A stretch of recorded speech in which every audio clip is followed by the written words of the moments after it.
भोलानाथ से निराला कोई और नहीं, वो दुनिया का रखवाला कोई और नहीं, वो दुनिया का रखवाला कोई और नहीं। शंभुनाथ से निराला, शंभुनाथ से निराला कोई और नहीं, शंभुनाथ से निराला कोई और नहीं। भगवान कटाकट भोलेनाथ जहर पान करने लगे। अब भगवान भोलेनाथ ने सोचा कि अगर ये जहर मुंह से बाहर निकला तो संसार नष्ट हो जाएगा, और ये जहर अगर मेरे पेट में गया तो मेरे हृदय में कौन बसता है? प्रभु श्री राम बसते हैं। वो जहर मेरे प्रभु श्री राम तक पहुंच जाएगा, मेरे राम को कष्ट होगा। इसलिए वो हलाहल जहर को भोले बाबा ने कंठ में ही सुखा दिया। काया जब जब करवट बदल, भाग्य चमकते अगले पिछले। काया जब जब करवट बदल, भाग्य चमकते अगले पिछले, भाग्य चमकते अगले पिछले। वो डमरू बजाने वाला कोई और नहीं, वो डमरू बजाने वाला कोई और नहीं। शंभुनाथ से निराला कोई और नहीं, भोलेनाथ से निराला कोई और नहीं, भोलेनाथ से निराला कोई और नहीं। धन धन भोलानाथ तुम्हारी कौड़ी नहीं खजाने में, धन धन भोलानाथ खजाना कौड़ी नहीं खजाने। सभी देवता कहने लगे भोलेनाथ को कि धन्य है भोलेनाथ। अरे धन धन भोलानाथ तुम्हारी कौड़ी नहीं खजाने में, धन धन भोलानाथ खजाना कौड़ी नहीं खजाने में। तीन लोग बस्ती में बसा दिए आप बसे वीराने में, तीन लोग बस्ती में बसा दिए आप बसे वीराने में। दुनिया बचाने वाला कोई और नहीं, वो दुनिया बचाने वाला कोई और नहीं। भोलेनाथ से निराला कोई और नहीं, भोलेनाथ से निराला कोई और नहीं। शंभुनाथ से निराला कोई और नहीं, भोलेनाथ से निराला कोई और नहीं। बोलिए शंकर भगवान की जय। देवादिदेव महादेव ने वह हलाहल जहर को कंठ में सुखा दिया। वह कंठ में जहर सूखने के कारण से, भाई जहर तो जहर होता है, भगवान भोलेनाथ का वहां से नाम क्या पड़ा जानते हैं? भगवान का कंठ जो है नीला हो गया, तो वहां भोलेनाथ का नाम नीलकंठ पड़ा। बोले नीलकंठ भगवान की। तब से दशहरा के दिन हम लोग नीलकंठ का दर्शन करते हैं। कहते हैं दशहरा के दिन नीलकंठ का जो दर्शन करता है उसका पूरा साल बड़ा शुभ होता है। उस दिन वह नीलकंठ जो है शिव के स्वरूप का होता है, शिव जी ही होते हैं। नीला पड़ गया था। अब आगे चल के बताया गया है कि समुद्र मंथन में अनेक प्रकार के 14 रत्न निकले। ऐरावत हाथी निकला। ऐरावत हाथी जो है इंद्र को दिया गया। हाथी के बाद में घोड़ा निकला, तो उच्चैश्रवा नाम का घोड़ा निकला जो राजा बलि को दिया गया। कौस्तुभ मणि निकली। कौस्तुभ मणि जो है वो नारायण भगवान को दिया गया। और माता लक्ष्मी का भी प्रादुर्भाव समुद्र मंथन से हुआ। माता लक्ष्मी जब प्रकट हुई उस समय देवता और असुरों में लड़ाई मच गई। वो कहते हैं हम लेंगे, वो कहते हैं हम लेंगे। अब जब झगड़ा मच गया तो माता लक्ष्मी ने कहा कि मैं जिसको वरूंगी, मैं जिसको वरूंगी, जिसको चाहूंगी, मैं उसको उसके पास में जाऊंगी। तो एक बात नारायण भगवान की तरफ जो है माता लक्ष्मी देखती हैं, नारायण भगवान मुस्कुरा देते हैं। नारद जी वहां प्रकट होते हैं। नारद जी से लक्ष्मी जी ने कहा कि मुझे नारायण भगवान से विवाह करना है, मैं क्या करूं? नारद जी ने कहा कि देवी आप जो है 1000 कमल के फूलों से नारायण भगवान का पूजन करिए, 1000 कमल के फूल भगवान को चढ़ाइए, भगवान प्रसन्न हो जाएंगे, आपको पत्नी रूप में स्वीकार करेंगे। माता लक्ष्मी 1000 कमल के फूल चढ़ा करके और पूजा करने लगी। बताया गया कि 1000 कमल के फूल जब चढ़ाने लगी तो इंद्र को लोभ दौड़ गया कि ये लक्ष्मी अगर मुझे मिल जाती तो बड़ा अच्छा रहता। इंद्र ने सोचा कि लक्ष्मी की पूजा पूरी ना हो, तो एक दिन माता लक्ष्मी 1000 कमल के फूल से पूजा कर रही थी। इंद्र ने एक फूल चोरी कर लिया कि पूजा पूरी ना हो। माता लक्ष्मी फूल चढ़ाते चढ़ाते जब एक फूल घट गया तो माता लक्ष्मी चिंतित हो गई कि हे भगवान ये फूल घटा कैसे। बताया है शास्त्र में कि अगर पूजा में कोई वस्तु हम न चढ़ा पाए तो पूजा खंडित मानी जाती है, और पूजा से अगर हम बार बार उठें तब भी पूजा खंडित मानी जाती है।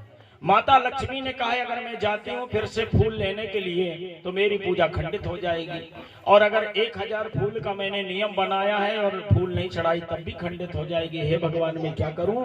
तो बताया गया कि माता लक्ष्मी ने अपने स्तन को, हृदय को नोच करके माता लक्ष्मी ने कहा कि हे प्रभु हृदय से सुंदर कमल कुछ नहीं होता। अपने स्तन को नोच करके मांस का टुकड़ा भगवान नारायण को अर्पण कर दिया। नारायण भगवान प्रसन्न हो गए और कहने लगे लक्ष्मी मांगो क्या चाहिए। आज तुमने अपना जो स्त्री का अनमोल अंग होता है स्तन, हृदय, जिससे सुंदरता होती है स्त्री की, आज वह सुंदरता तूने मुझे चढ़ाया है। देवी मैं तुम्हारे ऊपर प्रसन्न हूँ। जिस स्तन से बालक बड़ा होता है उसे पान कर करके बालक बड़ा होता है, आज तुमने मुझे वो चढ़ाया है। मैं पुत्र की तरह तुम्हारा हो गया, और जिस तरह से माता और पुत्र का संबंध होता है उसी तरह से मेरा और आपका संबंध होगा। जीवन भर के लिए मैं आपका दास हो गया। देवी क्या चाहिए आपको? माता लक्ष्मी ने कहा प्रभु सदैव के लिए आप मेरे बन जाइए, मेरे पति परमेश्वर बन जाइए। वहां बताया कि लक्ष्मी जी के साथ में भगवान नारायण का विवाह हुआ, और नारायण भगवान ने कहा हे देवी ये जो मांस का टुकड़ा स्तन आपने मुझे चढ़ाया है ये संसार में श्रीफल के नाम से जाना जाएगा। नारियल को श्रीफल बोलते हैं कि नहीं? नारियल को श्रीफल बोलते हैं, सुना होगा आपने। ये प्रश्न उठता है कि महाराज नारियल तो ठीक है, नारियल को नारियल बोलते हैं, लेकिन नारियल को श्रीफल क्यों बोला जाता है? तो जभी से नारियल का नाम श्रीफल हुआ, और कहा कि हे देवी ये जो मांस का टुकड़ा है ये संसार में श्रीफल के नाम से पूजित होगा, और जो भी व्यक्ति अगर ये नारियल माने श्रीफल मुझे अर्पण कर देगा या किसी भी देवी देवता को नारियल अर्पण कर देगा तो उसे 1000 कमल के फूल चढ़ाने का पुण्य फल प्राप्त हो जाएगा। बोलिए लक्ष्मी नारायण भगवान की जय। इसलिए हम कभी भी पूजा पाठ यज्ञ अनुष्ठान में जाते हैं, तीर्थों में जाते हैं तो क्या लेके जाते हैं? नारियल श्रीफल लेकर के जाते हैं कि नहीं जाते? कछु हो चाहे ना हो नारियल।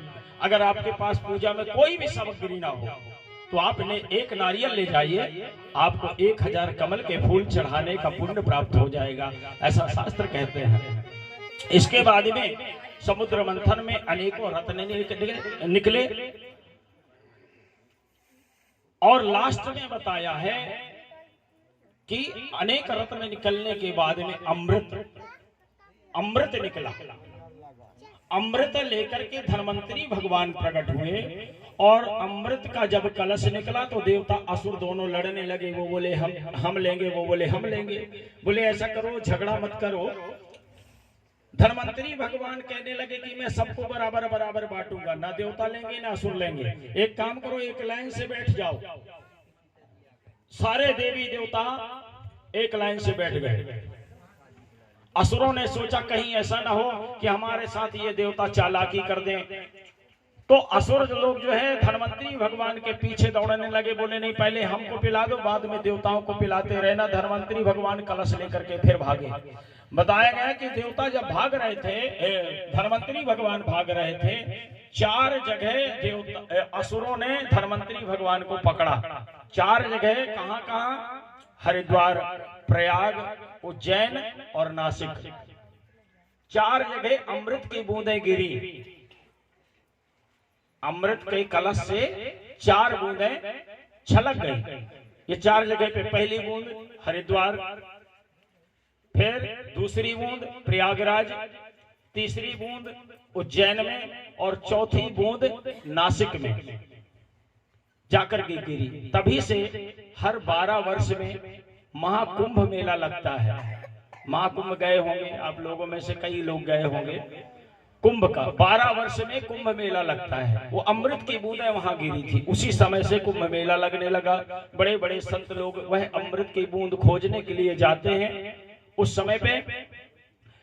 इसके बाद बताया धन्वंतरी भगवान वह अमृत का कलश लेकर के इंद्रलोक में पहुंच करके और वहां एक खंभे के पास में रख दिया अमृत का कलश, छुपा दिया और धन्वंतरी भगवान छुप गए। तो रखते समय एक बूंद अमृत की वहां गिर गई। एक बूंद जब अमृत की गिर गई तो वहां से उस अमृत से एक बेला प्रकट हो गई। बेला मतलब पौधा। वह पौधा जब प्रकट हुआ जिसे हम आज संसार में पान के नाम से जानते हैं। पान जो खाते हैं ना, पान खाने वाला बड़ा शौकीन माना जाता है। पान खा करके अगर आ गए तो अपन लोग कहते हैं ना कि बड़े शौकिया, बड़ा शौक है तुमको पान खाने का। तो पान का पौधा वहां से प्रकट हुआ। पान का पौधा जब प्रकट हुआ, इंद्र देवता वहां से निकले और देखा कि हमारे इंद्रलोक में यह कौन पौधा प्रकट हो गया। भाई आज तक हमने ये पौधा देखा नहीं। वो पान का पत्ता तोड़ा और इंद्र मुंह में जैसे डाला तो मस्ती आ गई, नशा सा छा गया। इंद्र को बड़ा आनंद आया। उसने सोचा कि ये पत्ता तो बड़ा अच्छा है, ये पौधा यही स्वर्गलोक में हमारे इंद्रलोक में रहने दिया जाए। वहां से सारे देवी देवता आकर के उस पान को खाए, सब मस्त हो गए।